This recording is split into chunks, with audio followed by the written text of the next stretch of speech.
नमस्कार विद्यार्थी मित्र हो, मी Deepak Sarnobat lighthouse YouTube चॅनेलमध्ये आपल्या सर्वांचं सहर्ष स्वागत। आजच्या व्हिडिओमध्ये आपण जे मोर्से यांच्या अ टीनेजर्स प्रेयर या कवितेवरील क्वेश्चन्स अँड आन्सर्स समजून घेणार आहोत। एकूण 20 प्रश्न आपल्याला पाहायचे आहेत। पहिला प्रश्न असा आहे, who is the poet of the poem a teenagers prayer. जसं मी म्हणालो त्या पद्धतीनं पर्याय क्रमांक 1 जे मोर्से हे आपलं उत्तर असायला हवं। अतिशय छान कविता त्यांनी आपल्याला दिलेली आहे। त्याच्यानंतर प्रश्न क्रमांक 2, आता इथं आपल्याला योग्य पर्याय निवडायचा आहे। According to the poet ... are brought by each new day. याचं उत्तर आहे पर्याय क्रमांक 1 न्यू बिगिनिंग्स, नवीन सुरुवात दर दिवशी आपल्याला पाहायला मिळते। त्यानंतर प्रश्न क्रमांक 3, we must decide to take the road which leads to success. हे आपल्याला आता आठवायला हवं, त्यामुळं पर्याय क्रमांक 4 ग्रेट सक्सेस याचं योग्य उत्तर आहे।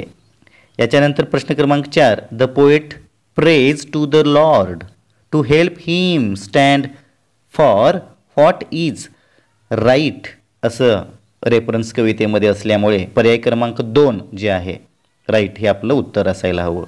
The poet wants to see that his teenage years have been the ... years of his life. यामध्ये पर्याय क्रमांक 3 जो आहे the best years of his life हे त्याचा आन्सर आहे। Choose the incorrect pair of rhyming words. Make, take, success, distress, way day हे rhyming जुळणारे आहेत। ओव्हर आणि बेस्ट यामध्ये कुठेतरी आपल्याला बॅलन्स गेल्यासारखा दिसतोय। पर्याय क्रमांक 4 हे आपला आन्सर आहे। What is the rhyme scheme of the poem. ABCB ही जी राईम स्कीम आहे ती पर्याय क्रमांक 3 मध्ये नोंदवलेली आहे। दुसऱ्या आणि चौथ्या ओळीचा शेवटचा शब्द यमक जुळणारे शब्द आहेत, त्यामुळे उत्तर आहे पर्याय क्रमांक 3। त्याच्यानंतर identify the figure of speech. Decisions I must make. जेव्हा वाक्याची रचना आपणाला थोडीशी उलटी केलेली दिसते तेव्हा आपणाला इन्व्हर्जन हा अलंकार पाहायला मिळतो, त्यामुळे पर्याय क्रमांक 2 हे त्याचं उत्तर आहे। आय मस्ट मेक डिसिजन्स असं सरळ स्ट्रक्चर असायला हवं होतं, उलटी रचना आहे। त्याच्यानंतर please open up my eyes dear lord. अनुपस्थित व्यक्तीला वस्तूला कुणालाही जेव्हा डायरेक्ट उद्देशून संबोधलं जातं तेव्हा आपणाला तो एपॉस्ट्रॉफी अलंकार असं आपण म्हणतो, त्यामुळे पर्याय क्रमांक 1 जे आहे ते आपलं उत्तर असायला हवं। प्रत्येक अलंकाराचं वैशिष्ट्य आहे, लक्षात ठेवा। Travel down the darkened road. यामध्ये ड हा जो साऊंड आहे डाऊन आणि डार्कंड मधला तो रिपीट केला गेलेला आहे आणि याला अनुसरून अलिटरेशन अलंकार जो आहे तो आपल्याला इथे पाहायला मिळतो आणि म्हणून पर्याय क्रमांक 4 हे आपलं उत्तर असायला हवं।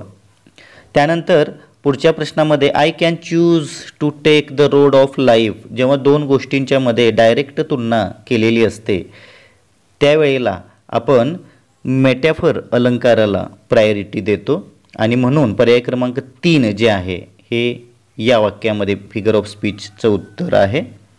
त्याच्यानंतर पुढचा प्रश्न आहे, what is the age group of the speaker in the poem. या कवितेमध्ये किशोरवयीन आपल्या भावना व्यक्त करतोय, त्यामुळे पर्याय क्रमांक 3 the age group from 13 to 19 असं उत्तर असायला हवं। स्पीकरचं एज जे आहे ते 13 ते 19च्या दरम्यान आहे, म्हणून किशोरवयीन म्हटलेलं आहे। त्याच्यानंतर find out the incorrect pair. Darkened evil समानार्थी आहेत, distress great worry and strain समानार्थी आहेत, टेम्पटेशन म्हणजे मोह, a strong wish to do something bad or wrong समानार्थी आहे, चूज म्हणजे सिलेक्ट करणं आणि अवॉइड म्हणजे निग्लेक्ट करणं हे 2 अपोजिट वर्ड्स आहेत, विरोधार्थी, आणि म्हणून आपल्याला इनकरेक्ट पेअरमध्ये पर्याय क्रमांक 4 निवडायला हवा। त्याच्यानंतर whose company does the poet wish for in the walk of life. साहजिकच पर्याय क्रमांक 3 मध्ये उल्लेख केलेल्यानुसार the poet wishes for the company of the lord म्हणजेच the god in the walk of life. पर्याय क्रमांक 3 हे आपलं उत्तर आहे। त्याच्यानंतर पुढचा प्रश्न, how should one react to temptation. पर्याय क्रमांक 1 जो आहे, one should strictly say no to any temptation. म्हणजे एखाद्या व्यक्तीनं अगदी स्ट्रिक्टली कोणत्याही मोहाला बळी पडू नये, नाही म्हणायला पाहिजे।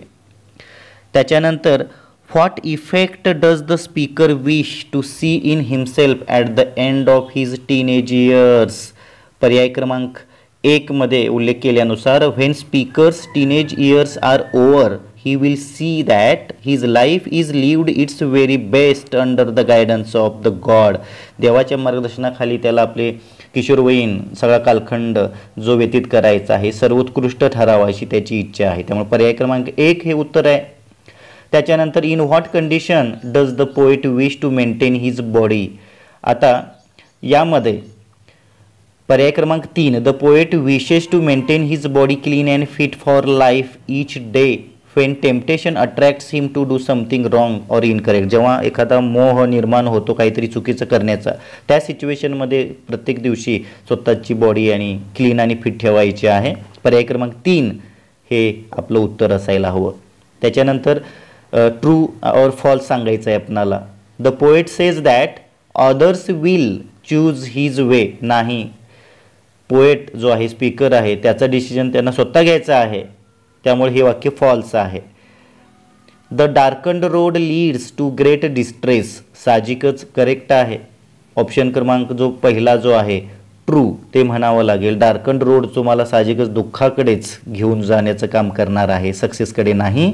आणि शेवटचा the poet wants to accept temptations. कोणताही मोह पोएटला स्पीकरला ॲक्सेप्ट करायचं नाही, त्यामुळं उत्तर जे आहे फॉल्स असंच असायला हवं. Thank you very much for watching this video.